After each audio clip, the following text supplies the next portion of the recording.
Have you got a difficult boss or something maybe you need to talk to them about and you are genuinely feeling incredibly nervous about it? So this topic comes up so often in my workshops. It's the one thing that strikes fear into so many people, whether they be young individual contributors relatively early in their career, first line managers, or even senior leaders, all facing the same fear, a difficult situation with their manager that they are nervous about addressing and is causing them stress and worry.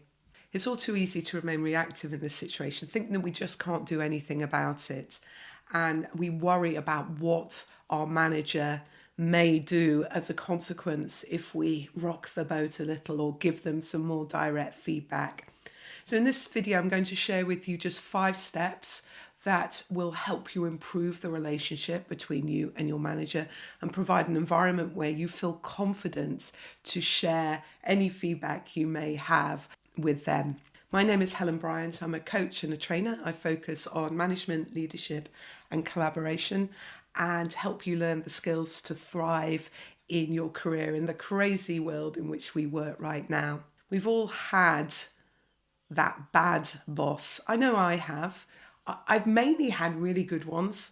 They're not perfect though, the good ones. They definitely have had, there's definitely been times, even with the good ones, where I've thought, oh, I'm a bit nervous about having this conversation. But I have had one manager who just did not work for me at all. And I would say it was part my fault and part their fault. But I do know that had a big effect on my morale, my confidence, and my enjoyment of work. And I definitely, in that situation, just kind of let it roll. And that was not good for me. I also know that the managers that I've worked well with, I have been nervous at times about talking about certain topics, but I've kind of pushed through and done it, and our relationships were all the better for it. So, like you, I've had it both ways, but I completely understand that it's an unnerving situation with which to deal. And that's my first step.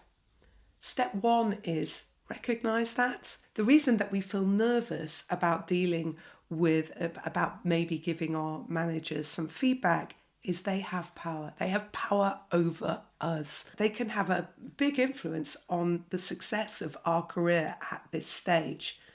They also sometimes have ego, which has helped them get into that situation in the first place. And ego, again, can be a tricky thing to deal with. But recognizing this is so deep down, we are feeling threatened. It's social. Our brain is saying, there is a social pressure here and you need to be careful. And what it's doing at a deep level is saying, are you going to fight? Are you going to flight and run off? Or are you going to freeze? And many people just freeze. They just stay in that position and don't do anything about it. If we confront that, that should be how we're feeling. But there are things we can do. And if we gently sort of bring ourselves out of our comfort zone and try new things, we can often surprise ourselves by what we can achieve. So recognize that. Your brain is saying, don't get out of your comfort zone. I'm saying, get ready to get out of your comfort zone. Okay, step 2. Get to know your manager and what their expectations are. So many managers have been very successful individual contributors. They have lots of knowledge about the subject you're all working in. But the skills of being a manager are fundamentally different to the skills of being a successful individual contributor. And many managers are not trained. It's just believe that they will make the jump from one successful part of their career to the other. And many don't. And one of the number 1 lessons that managers learn is the importance of giving clarity. So recognize that your manager may not be doing that. So be proactive. Find out what is important to them. What are their expectations of you? So you can start with your objectives. Ask them, what would a really good job look like from your perspective for me? What do I need to do to be successful in your eyes? But also find out about what their goals are, what they are trying to achieve with the team. So what's their vision? The more you understand the context of this, the more you will build a better relationship with them and build trust between you. But really importantly, the more you'll understand their motivations and why they sometimes think the way they do. And the more you'll be able to deliver against those expectations. So when you are clear on your expectations, your job is to do that really well. And the mismatch I often see is the expectations between the two individuals are not aligned. They're not clear. So however hard you work, you always feel like you're failing or not doing it right in their eyes. But it's often because they have a different set of expectations that have not been expressed clearly. So this is a really important step. And then the moment that you're doing that is in your one-to-ones. So if your manager is not doing one-to-ones very frequently, be proactive. Ask for that time. It's not a lot of time.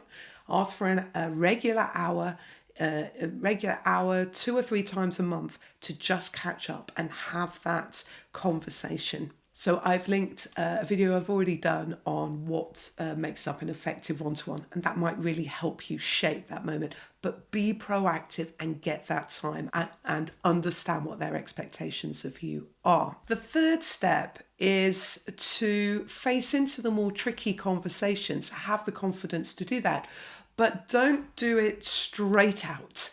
Don't build yourself up and go, I'm going to tell them, and then blurt out what it is you wanted to say.